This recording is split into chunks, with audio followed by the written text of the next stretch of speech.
ಸಂಚಾರಿ ನಿಯಮ ಉಲ್ಲಂಘನೆಗೆ ಸಂಬಂಧಿಸಿ ದಂಡ ಪಾವತಿಸದೆ ಬಾಕಿ ಉಳಿಸಿದ ಪ್ರಕರಣಗಳನ್ನು ಶೇಕಡಾ 50 ರಿಯಾಯಿತಿ ದರದಲ್ಲಿ ದಂಡ ವಸೂಲಿ ಪ್ರಕ್ರಿಯೆಯಡಿ 35,160 ಪ್ರಕರಣಗಳನ್ನು ಮುಕ್ತಾಯಗೊಳಿಸಲಾಗಿದೆ ಎಂದು ಮಂಗಳೂರು ನಗರ ಪೊಲೀಸ್ ಆಯುಕ್ತ ಸುಧೀರ್ ಕುಮಾರ್ ರೆಡ್ಡಿ ತಿಳಿಸಿದ್ದಾರೆ. ರಾಜ್ಯ ಸರ್ಕಾರದ ಆದೇಶದಂತೆ ಜೂನ್ 21 ರಿಂದ ಜುಲೈ 10 ರವರೆಗೆ ವಾಹನ ಸವಾರರು ಸಂಚಾರ ನಿಯಮ ಉಲ್ಲಂಘನೆ ಮಾಡಿ ಬಾಕಿ ಉಳಿದಿರುವ ಪ್ರಕರಣಗಳ ದಂಡದ ಮೊತ್ತದಲ್ಲಿ ಶೇಕಡಾ 50ರಷ್ಟು ರಿಯಾಯಿತಿ ನೀಡಲಾಗಿತ್ತು. ಅದರಂತೆ ನಗರ ಪೊಲೀಸ್ ಕಮಿಷನರೇಟ್ ವ್ಯಾಪ್ತಿಯಲ್ಲಿ ವಿಶೇಷ ಕಾರ್ಯಾಚರಣೆ ನಡೆಸಲಾಗಿತ್ತು. ಈ ಕಾರ್ಯಾಚರಣೆ ಅವಧಿಯಲ್ಲಿ 35,160 ಬಾಕಿ ಇದ್ದ ಸಂಚಾರ ನಿಯಮ ಉಲ್ಲಂಘನೆ ಪ್ರಕರಣಗಳಲ್ಲಿ 92,43,400 ರೂಪಾಯಿ ದಂಡದ ಮೊತ್ತವನ್ನು ವಾಹನ ಸವಾರರು, ಚಾಲಕರು ಆನ್ಲೈನ್ ಹಾಗೂ ಖುದ್ದಾಗಿ ಪೊಲೀಸ್ ಠಾಣೆಗೆ ಭೇಟಿ ನೀಡಿ ಪಾವತಿಸಿ ಪ್ರಕರಣವನ್ನು ಮುಕ್ತಾಯಗೊಳಿಸಿದ್ದಾರೆ ಎಂದು ಮಾಹಿತಿ ನೀಡಿದ್ದಾರೆ.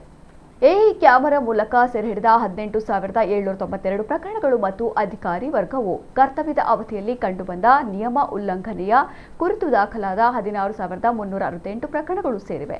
224 ವಾಹನ ಚಾಲಕರ ಚಾಲನಾ ಪರವಾನಗಿ ವಶಪಡಿಸಿಕೊಂಡು ಸಂಬಂಧಪಟ್ಟ ಪ್ರಾದೇಶಿಕ ಸಾರಿಗೆ ಅಧಿಕಾರಿಗಳ ಕಚೇರಿಗಳಿಗೆ ಚಾಲನಾ ಪರವಾನಗಿಯನ್ನು ಅಮಾನತುಗೊಳಿಸುವ ಕುರಿತು ಶಿಫಾರಸು ಸಲ್ಲಿಸಲಾಗಿದೆ. ಈವರೆಗೆ 137 ಡಿಎಲ್ಗಳು ಅಮಾನತಾಗಿದ್ದು, ಉಳಿದವುಗಳು ಅಮಾನತಿನ ಪ್ರಕ್ರಿಯೆಯಲ್ಲಿವೆ ಎಂದು ಪೊಲೀಸ್ ಆಯುಕ್ತರು ತಿಳಿಸಿದ್ದಾರೆ.